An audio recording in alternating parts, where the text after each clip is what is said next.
Hey YouTube, Untamed here. So by this point, a lot of you have already asked me the question, which would I prefer? The 2022 Toyota Tundra TRD Pro, this new generation, or the Gen 3 Ford Raptor? You guys know I recently owned a 2021 Ford Raptor 37 Performance Package. That was kind of a short-lived purchase. However, I also owned a couple Gen 2 Raptors before that. So in this video, I'm just going to briefly highlight which one I would prefer between the two and why. Obviously, I'll kind of touch on the pros and cons of each vehicle, but I figured we'd start off with showing you the beautiful evening out here as the sun's going down. It's a beautiful evening in Maryland. All right, guys, so I'm going to answer the question right up front. Which of the two vehicles would I purchase and why? It'd be the Ford Raptor. So the Raptor, if you can get it at MSRP.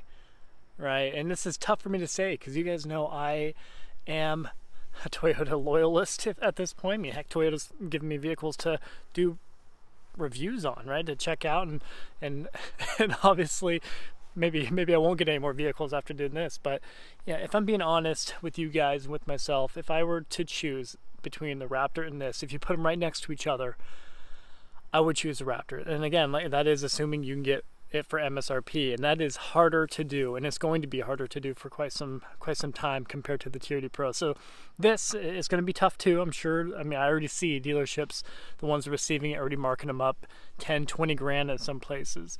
But I think holistically these are going to be easier to get at MSRP, especially with the initial reputation that they're receiving with the wastegate issues, right? It being the first year of a new model, a new generation, which there's always going to be kinks to work out, which is my second reason, right? So I think that Raptor, although it's a Ford product, so it's going to be prone to issues, bugs, and kinks too.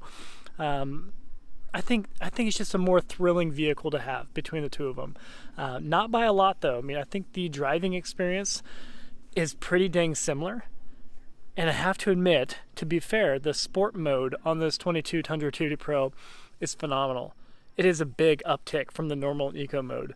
So it took me till like day 2.5 to actually try out that sport mode, and it really is a noticeable uptick in its performance and overall throttle response. It is so touchy when you put it into sport mode, which is fun. It's thrilling to drive it in that mode. But you know, the Raptor, the interior is so much more plush. The interior in this Tundra here, although nice, you feel the cheapness to it for sure, guys. And I hate saying that because, as you know, I prefer Toyota over Ford. But I don't know, if you're spending this kind of money, granted the Raptor is more, so let's be fair, the Raptor, if you're going to get what I had, the 37 package, MSRP it was 83 grand.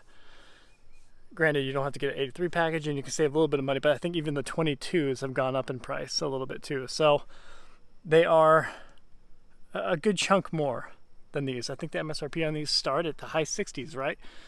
So maybe even low 70s. But for this kind of money, I would hope for maybe a little bit better materials. A lot of cheap plastic in here.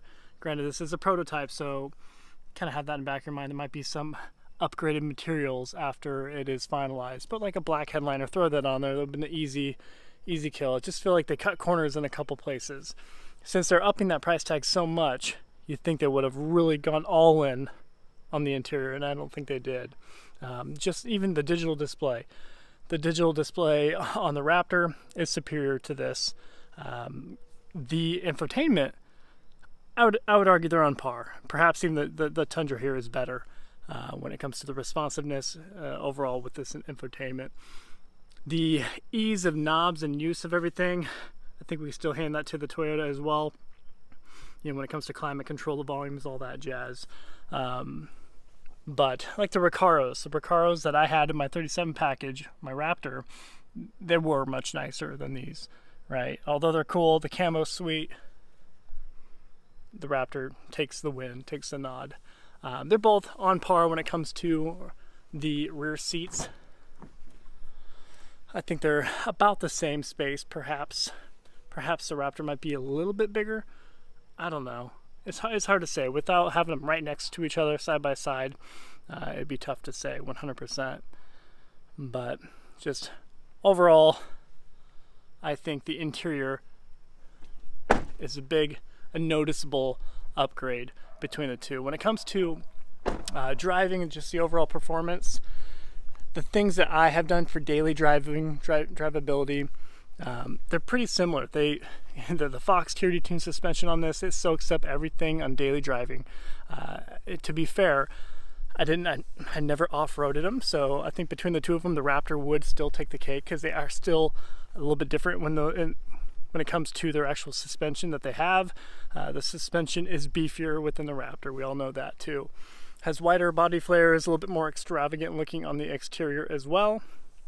But I would still comfortably say that Toyota has a better QC, better quality control, better just fit and finish altogether. There's a ton of fit and finish issues that people are receiving or seeing with their Gen 3 Raptors.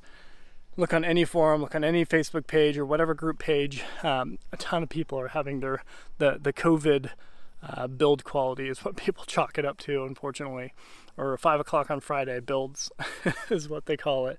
Even like just trim pieces being wonky, the interior trim bits and colors pieces of the door panels being different. So just like things that should never ever make it out of the factory, make it out of the plants do or have been, which is astonishing. So check it out. Don't take my word for it. It is kind of appalling, and you see that more by a long shot with Ford. And I feel like Toyota has the whole quality control process down to a T, down to an art form. I would take much more pride driving this Tundra. I'm just saying, dollar for dollar, the two vehicles, driving them side by side, it'd be difficult to pick this over the Raptor, okay? Even given the price point difference. Because at this point, just bucking up a little bit more, assuming you get it for MSRP, you do get much more vehicle, much more truck with the Raptor. And I hate saying that, guys, especially since Toyota was kind enough for me to check this out, but shooting you straight on it. I do wish there's a couple things that were closer to the older version. The other Tundra TRD Pro was so much less in cost, right? The last one was $53,000 was the MSRP in that last one.